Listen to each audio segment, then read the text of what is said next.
क्या आप जानते हैं उस भारत को जो खेतों में सोना उगाता था मगर अपने ही बच्चों को रोटियां नसीब नहीं होती थीं। 19वीं सदी का भारत वो दौर था जब भारत की आत्मा को जंजीरों में जकड़ दिया गया था। ये सिर्फ इतिहास नहीं, ये हमारी आंखों का पानी है जिसे हमने कभी मिट्टी में छुपा दिया था। तो बने रहिए वीडियो के एंड तक।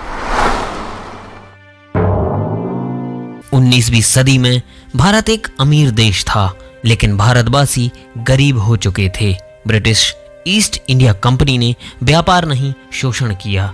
परमानेंट सेटलमेंट, रैयतवाड़ी, महलवारी जैसी नीतियों ने किसानों से उनकी जमीन, फसल और आत्मा छीन ली। कर्ज में डूबे किसान अपने ही खेत में मजदूर बन गए। अंग्रेजों को लगान देना होता था, चाहे फसल हो या सूखा। एक किसान अपने बेटे की लाश के पास बैठा है और कह रहा है, बेटा अगर बारिश होती तो तुझे दूध पिला पाता। 1837 का अकाल 8 लाख लोग मरे। 1876-78 का अकाल 50 लाख से ज्यादा लोग भूखे मरे। अन्न भरे गोदाम थे लेकिन ब्रिटेन भेज दिए गए। भारत भूखा था क्योंकि उसे गुलाम बना दिया गया था। जहां एक ओर भारत के गांव में शिक्षा और ज्ञान की रोशनी थी, वहीं अब अंग्रेजी शिक्षा नीति लागू की गई। 1835 का मैकाले का बयान याद होगा, हमें ऐसे भारतीय चाहिए जो रंग से भारतीय हों मगर सोच से अंग्रेज। गुरुकुल बंद, संस्कृत हाशिए पर हो गई। भारत का बच्चा अब अपनी ही संस्कृति को पिछड़ा मानने लगा। परंपराएं छूट गईं, त्योहारों पर सरकारी पाबंदियां लगाई गईं, यहां तक कि हमें सिखाया गया कि भारत में कुछ भी महान नहीं था।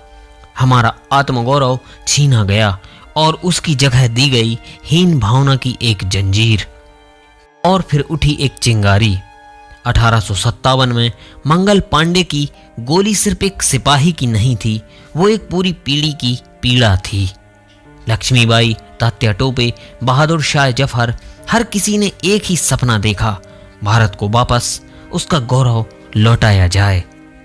दिल्ली उजाड़ दी गई, झांसी जल गई और भारत फिर एक बार गूंगे आंसू रोने लगा।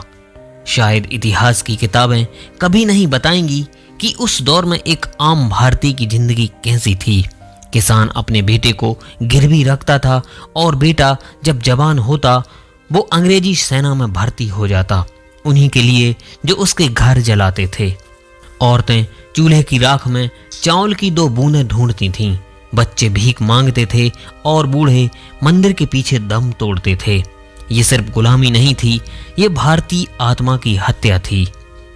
तो जब अगली बार आप अपने घर में रोटी खाते वक्त बिना नमक की शिकायत करें तो एक बार सोचिए उन माँ बेटों के बारे में जिनके हिस्से नमक भी नहीं था। जब अगली बार आप कहें इतिहास में क्या रखा है तो याद कीजिए उस किसान की कहानी जो रोते रोते अपने ही खेत में दफन हो गया। भारत आजाद है मगर वो 19वीं सदी का भारत हमारी यादों में आज भी कैद है। उसे जिंदा रखना है क्योंकि जिसने गुलामी देखी है वही आजादी की कद्र करता है। अगर इस कहानी ने आपके दिल को छुआ हो तो जरूर इसे शेयर करें ताकि वो पीढ़ी जो सिर्फ स्मार्टफोन जानती है उसे भी पता चले ये देश आंसुओं से बना हुआ है। दोस्तों, आज के वीडियो में बस इतना ही। जय हिंद।